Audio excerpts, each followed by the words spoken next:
Right now, beneath your feet, there are secrets buried so deep that most people will never know they existed.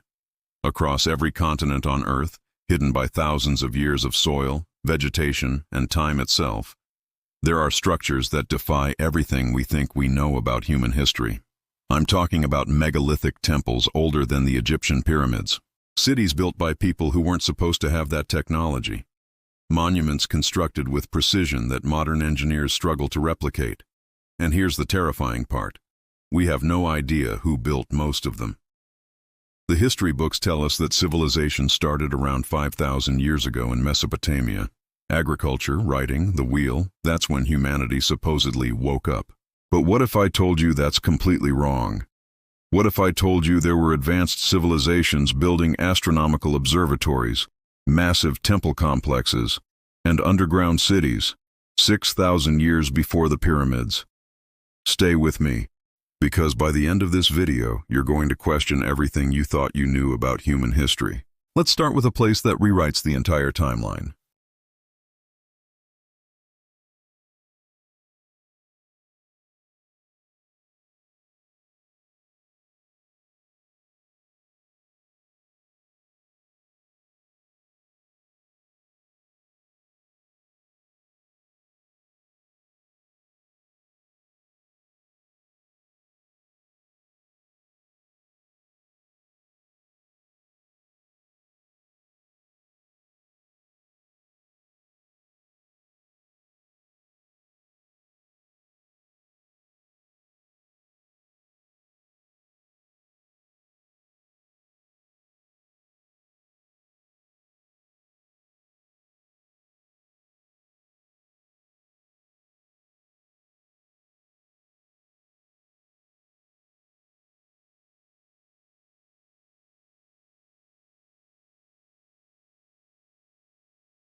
Picture this. It's 1994. A German archaeologist named Klaus Schmidt is walking through the Turkish countryside near the city of Şanlıurfa. American researchers had surveyed this area 30 years earlier and dismissed it as just an abandoned Byzantine cemetery. Nothing special. But Schmidt notices something strange. Stone fragments on the surface, not natural. carved. He starts digging, and what he finds changes everything. This is Göbekli Tepe, and it's 11,500 years old. Let me put that in perspective for you. The Great Pyramid of Giza, built around 2560 BC. Stonehenge, around 3000 BC. Göbekli Tepe was built 6,000 years before Stonehenge even existed. But here's what makes this absolutely insane. This temple was built by hunter-gatherers, people who supposedly lived in caves, hunted with spears, and had no permanent settlements. These weren't farmers. They hadn't domesticated animals yet. They didn't even have pottery. And yet, they somehow constructed one of the most sophisticated architectural sites on Earth.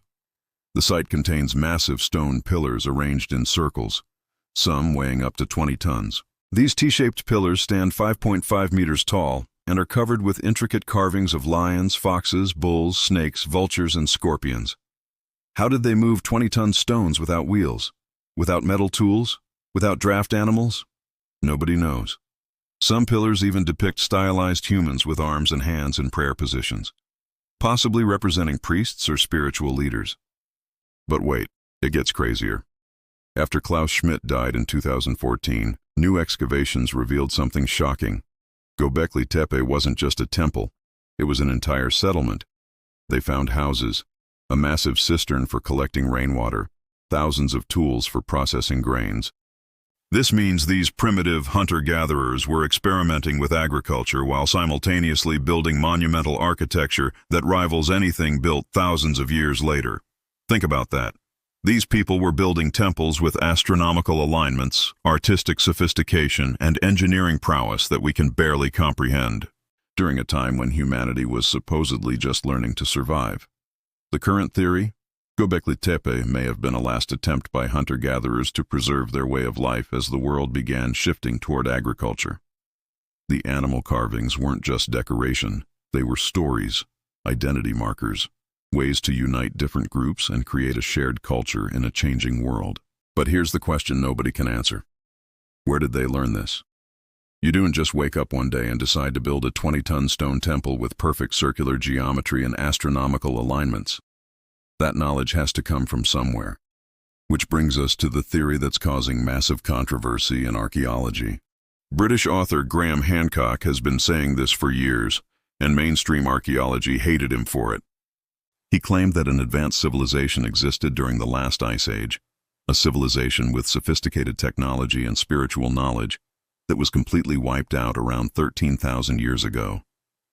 The cause? Comet impacts. This period is called the Younger Dryas, and it marks the end of the Ice Age.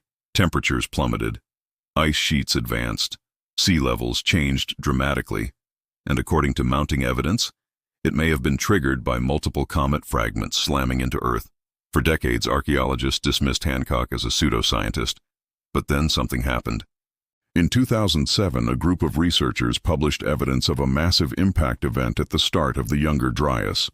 They found a layer of sediment across North America, Europe, and the Middle East containing nanodiamonds only formed under extreme pressure and heat, magnetic spherules, microscopic beads of molten rock, iridium, rare on Earth but common in asteroids, a black mat layer indicating massive wildfires.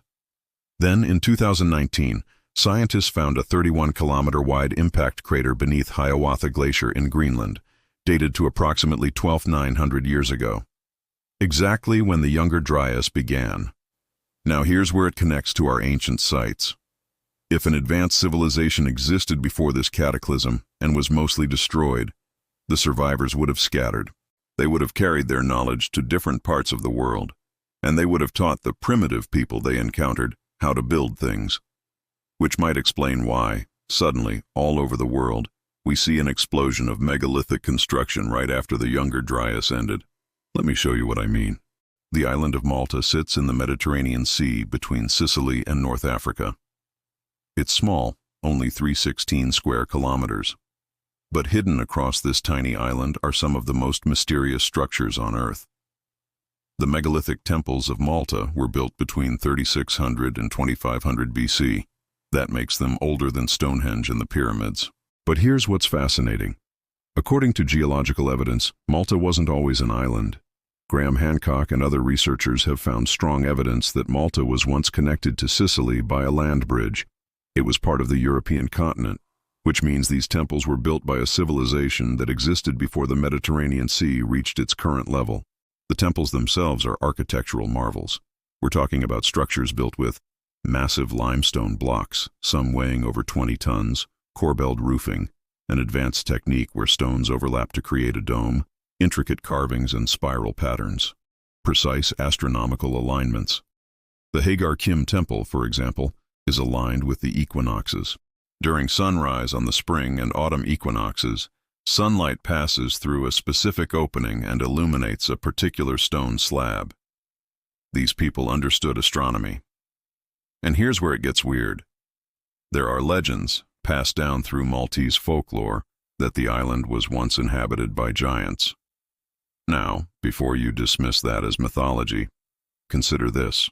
In 1902, workers discovered an underground burial site called the Hypogeum of Hal Saflieni. Inside were the remains of approximately 7,000 individuals. Among them were skulls with unusual elongations and skeletal remains that suggested significantly larger than average individuals. The Maltese archaeologist Themistocles Zamet documented these findings, but many of the most unusual specimens mysteriously disappeared from the National Museum of Archaeology. Coincidence? Maybe. But when you stand in front of these temples and see the size of the stones, the precision of the cuts, the weight of the blocks, you start to understand why local legends spoke of giants. How else do you explain it? The temples were first documented in 1536 by French priest Jean Quintin in his work Insulae Melite Descriptio. He noted ruins all over the island, but nobody cared. For centuries, these temples were used as quarries. Farmers took the stones to build houses. Ancient megalithic blocks, irreplaceable pieces of human history, were broken up and repurposed. It wasn't until 1905, when archaeologist Sir Themistocles Zamet conducted extensive excavations, that the world began to realize what Malta actually was: a window into a lost civilization, a civilization that built astronomical observatories, created sophisticated art, understood acoustics, the temples have incredible resonance properties, and then vanished. The question is, where did they go? And more importantly, where did they come from? Now let's talk about something that shouldn't exist.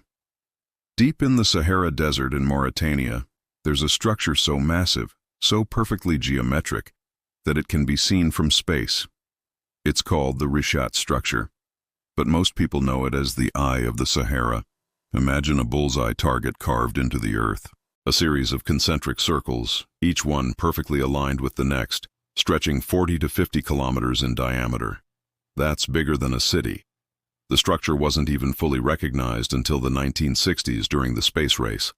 Astronauts on the Gemini and Apollo missions used it as a landmark because it was so distinctive in the vast emptiness of the Sahara. For decades, scientists believed it was an impact crater from a massive meteorite. The circular shape, the size, the location, it all fit. But then geologists went to investigate and found nothing. No shocked quartz, minerals compressed by impact. No melted metals, no iridium layer. None of the telltale signs of a meteor strike. So what is it? The current scientific explanation is that the Eye of the Sahara is a geological dome, an uplifted section of Earth's crust formed about 100 million years ago when internal pressure pushed the ground upward. Over millions of years, wind and rain eroded the different layers of rock, revealing concentric circles of various minerals and colors. Okay, that's the official story. But here's why people aren't satisfied with that answer. The structure is almost perfectly circular. The rings are incredibly uniform, and when you overlay it with descriptions of Atlantis from Plato's writings, it matches exactly. Plato described Atlantis as a city organized in concentric circles of land and water. The dimensions he gave, remarkably similar to the Richat structure. Is it possible that the Eye of the Sahara is actually the location of the legendary Atlantis? Well, let's look at the evidence. The Sahara wasn't always a desert. Geological records show that 10,000 to 5,000 years ago, The Sahara was a lush, green landscape with rivers, lakes, and vegetation. It's called the African humid period. The reach-out structure is near what would have been a major water source. If sea levels were higher, which they were during the Ice Age, the Atlantic Ocean would have extended much further inland. The dimensions match. Plato said Atlantis was approximately 127 stadia in diameter, about 23 kilometers. The inner circles of the reach-out structure, approximately 23 kilometers. The concentric rings. Plato specifically described alternating rings of land and water. The reach-out structure has multiple concentric geological layers that could have been channels. Now, I'm not saying this is Atlantis. The rocks forming the structure date back 600 million years, and the dome itself formed around 100 million years ago, long before humans existed. But here's what's interesting. What if an ancient civilization found this structure, recognized its unique properties, and built a city on top of it? That would explain why no archaeological evidence survives. Wind erosion in the Sahara is brutal. Anything built thousands of years ago would be buried under meters of sand or completely eroded. It's one of the greatest mysteries on Earth. A structure so perfect, so massive, so unusual that it continues to defy simple explanation. Everyone knows Stonehenge, but almost nobody knows the truth about it. Located on the Salisbury Plain in Wiltshire, England, Stonehenge has been captivating humanity for thousands of years. Construction began around 3000 BC and continued in phases for over a millennium. But why it was built remained a mystery. Was it a cemetery, a healing sanctuary, an elite temple, an astronomical calendar? The answer is all of the above, and something much stranger. Recent research by Professor Trevor Cox from the University of Salford has revealed something incredible about Stonehenge that changes everything. Using acoustic modeling and scaled replicas, Cox discovered that Stonehenge was designed as a giant echo chamber. Sounds generated inside the stone circle were amplified and reverberated in a way that made music more powerful and human voices clearer, even if people were standing with their backs to each other. But here's the key part. Only people inside the circle could experience this effect. Anyone outside the stones heard nothing special. The acoustic enhancement was exclusive to those within the monument. This suggests Stonehenge was used for exclusive rituals, ceremonies meant only for a select group of participants. The stones created an acoustic barrier, a sacred space where sound behaved differently. But the real mystery is how they built it. Let's talk about the stones themselves. The altar stone, a 6-ton sandstone monolith nearly 5 meters long. Recent research in 2024 revealed it was transported approximately 750 kilometers from northeast Scotland. The blue stones, each weighing around 4 tons, these were brought from the Preseli Hills in Wales, about 225 kilometers away.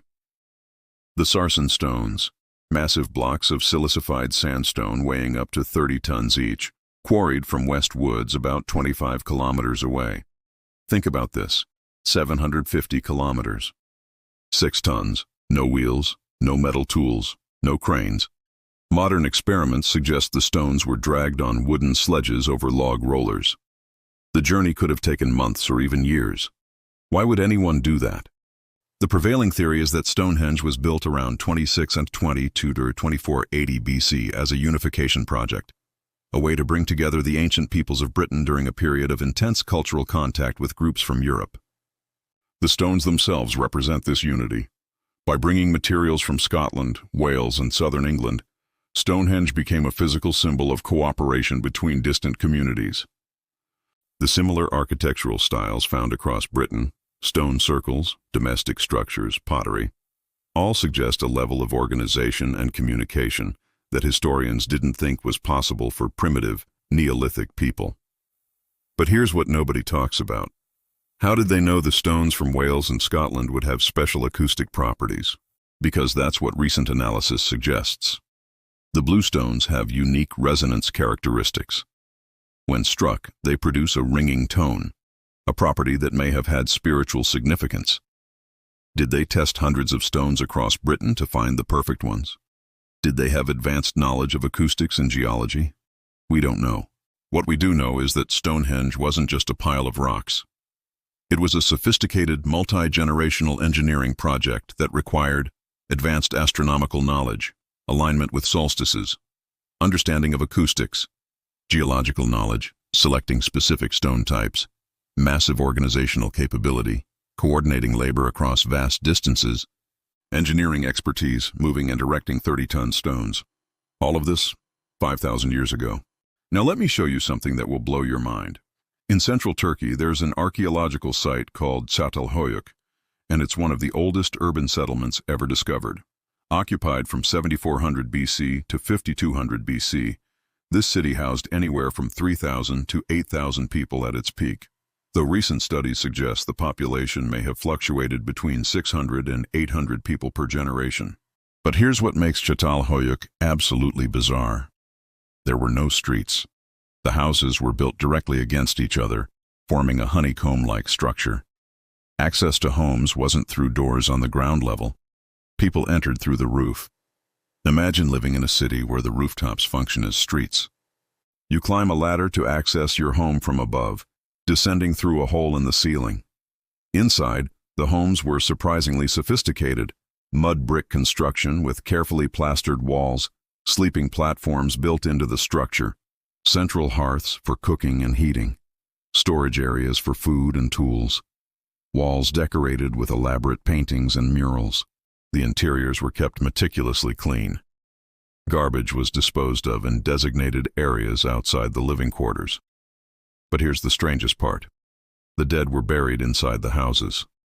Beneath the floors, near the hearths, bodies were placed in fetal positions, wrapped in mats or baskets. In many cases, the skulls were removed, plastered, and painted to recreate the person's facial features. This suggests ancestor veneration, a deep spiritual connection to the dead that permeated daily life. Now, what makes Çatalhöyük truly revolutionary is its social structure. All the houses were roughly the same size. There were no palaces, no temples, no obvious signs of hierarchy or elite classes. This suggests an egalitarian society where men and women shared relatively equal status, extremely unusual for ancient civilizations. The archaeologist James Mellart, who discovered the site in 1958, initially believed the numerous female figurines found there represented a mother goddess cult, indicating a matriarchal society. But more recent excavations led by Ian Hodder revealed over 2,000 figurines, and less than 5% were female. This completely changed the interpretation. Çatalhöyük wasn't a goddess-worshipping matriarchy. It was something more complex. Another fascinating discovery. Analysis of the buried remains showed that many individuals were not closely related by blood. This suggests that family ties weren't the most important social organizing factor. Instead, community bonds, shared labor, or spiritual connections may have defined social relationships. Think about that. A 9,000-year-old city that operated on principles we still don't fully understand. The economy combined agriculture, wheat, barley, legumes, with hunting and gathering. They produced pottery and obsidian tools, some of which were likely traded with distant communities. And here's what's mind-blowing. While Europe was still in the Stone Age, while most humans were living in small hunter-gatherer bands, Çatalhöyük was a thriving proto-city with art, religion, trade, agriculture, and social organization. Where did this knowledge come from? Let me end with the oldest continuously inhabited city in human history, Jericho. Located in the West Bank, just a few kilometers from the Jordan River, Jericho sits 270 meters below sea level, making it the lowest city on Earth. But what's truly incredible is its age. Archaeological evidence shows human settlement in Jericho dating back to 9000 BC, over 11,000 years ago. Think about that. While most of humanity was still nomadic, living in temporary shelters, the people of Jericho were building a permanent city. The site, known as Tel es-Sultan, is what's called a tell, a mound formed by layer upon layer of ancient civilizations building on top of each other. Each layer represents a different time period. The deeper you dig, the further back in history you go. Archaeologists have found evidence of more than 20 different civilizations at Jericho, each one building on the ruins of the last. During the pre-pottery Neolithic A period, 8350 to 7370 BC, Jericho covered 40,000 square meters and was surrounded by a massive stone wall with a central tower. A tower. In 8350 BC. This tower, one of the oldest structures on Earth, was made of stone, stood over 8 meters tall, and had an internal staircase. Why would a Neolithic settlement need a defensive tower? The traditional answer is protection from enemies. But some archaeologists now believe the tower may have had astronomical or ritual significance aligned with the summer solstice. Inside the ancient walls, archaeologists found something haunting. 10 plastered skulls, carefully modeled to recreate individual facial features, one of the earliest examples of portraiture in human history. These weren't death masks. They were attempts to preserve the identity of the deceased. Throughout the Bronze Age, 3400–1200 BC, Jericho grew into a fortified city with thick walls, defensive towers, ramps, a palace, and a marketplace. It was destroyed and rebuilt multiple times, each iteration larger than the last.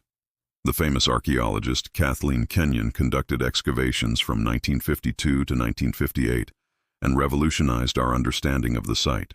She established Jericho as one of the oldest cities in the world and set new standards for archaeological methodology.